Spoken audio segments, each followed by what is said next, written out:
Nagpuna ang lokal na gobyerno kan Mercedes Camarines Norte na ipautob ang no segregation, no collection policy sa mga basurang natitipon sa mga barangay. Ini makalis ipasairarom sa orientation asin seminar ang barangay officials dapit sa Solid Waste Management Act sa tabang kan Environmental Management Bureau kan Penro Camarines Norte.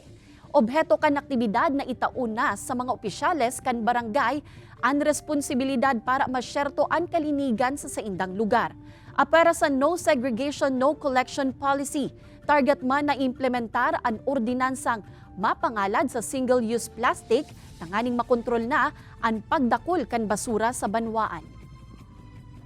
Kailangan yung barangay nila magkaroon ng solid waste management plan na rin para matugunan natin yung problema sa basura.